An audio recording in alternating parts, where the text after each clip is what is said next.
We are still in section 6.1. I'd like to walk through example 6 with you, and I'm on page 368.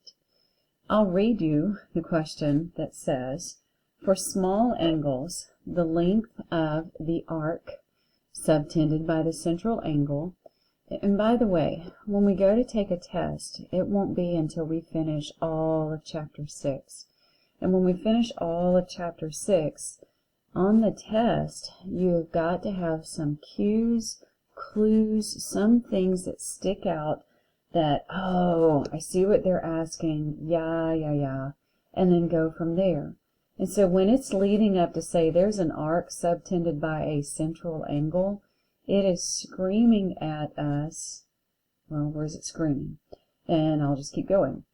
And that is approximately equal to the length of the chord that is subtended. And use this fact, what they just told us, to approximate the field width, the width of the scenery that the lens can image. And so from here to here, it's an arc length, and as long as we are subtended by a central angle, we have a formula. I asked you to memorize the formula, and then I asked you to memorize the fact that you got to make a huge note in your brain that theta must be in radians. I still remember from high school being so frustrated when I would do a problem in degrees and it was supposed to be in radians and vice versa. Keep in mind, let that be an alarm that goes off in your brain. We are about to approximate the width of this arc of a 400 millimeter camera lens. What information do I need? What do I not need? We've got a distance of 750 feet and a viewing angle of the lens. And so our formula, and I'll even flip back a couple of pages, our formula is way down here at the bottom. Our arc length is r, which is the radius, times the theta, which is the central angle that subtends the arc, and it's in radians.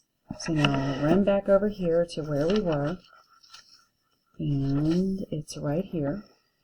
And so our angle, our arc length, is going to be S equal R theta. They're telling us that our lens distance, our radius, is 750 feet. Well, this just looks great because now I've got my 750, and now I'm ready to throw in my theta, but wait. It is 6 degrees and 12 minutes. Well, it's not even in just degrees, much less giving me something like degrees to convert it over to radians. So I need to do what we were doing a while ago, where I take my 6 degrees and add in my 12/60ths, my 12 minutes, and these are my degrees, and they cancel and all that good stuff. And that's going to get me to just degrees and not degrees and minutes.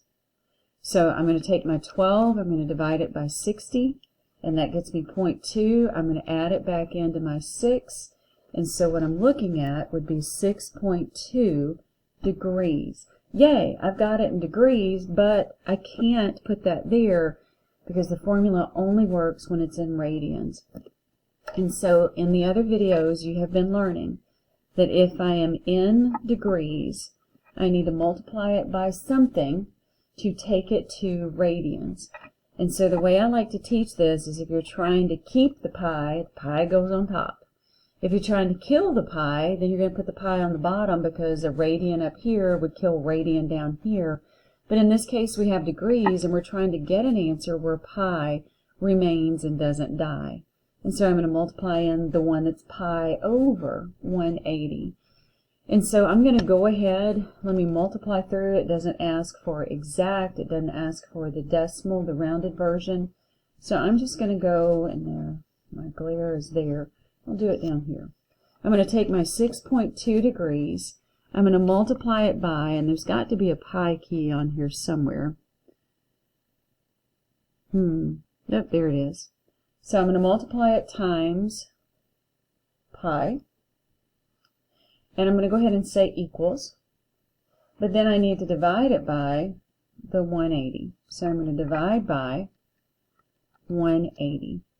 And when I do, I get 0.1082, that's going to be enough And since I've killed my degrees, remember our dimensional analysis, we can kill units top to bottom, and all I'm left with is pi, which is really pi radians. I'm left with radians, but you're going to see us get lazy real fast, so I'm just going to go ahead and punch in 0.1082, and these are my radians. I'm going to go ahead and change this where it is 750 for my radius times 0.1082, and when I hit equals I get this 81.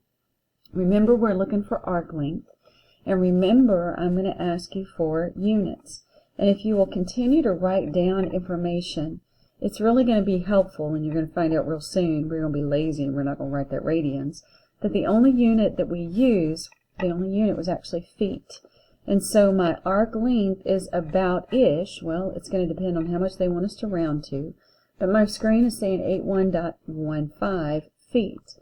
I haven't finished reading the question. This is where I would read it, and I would go back, and I would see if they say, you know, to the nearest unit, to the nearest whatever, and if they don't, and if your homework in MyLab Math does not say, then you just round correctly wherever you want to round it to. And in this case, they rounded to the nearest whole number, so that 1 back here means that 1 stays the same. But let's say they didn't tell us, and you're like, oh, I'm going to round it to the tenths.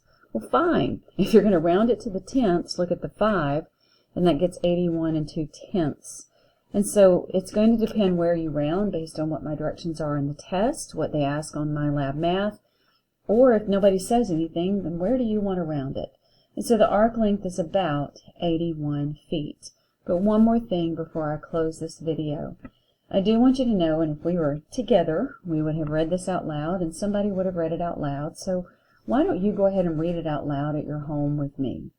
When an angle is measured in degrees, the degree symbol is, oh, that's a biggie, always. I just graded some trig tests, and some people had some really high scores. Until I started taking off for the degrees, they didn't show.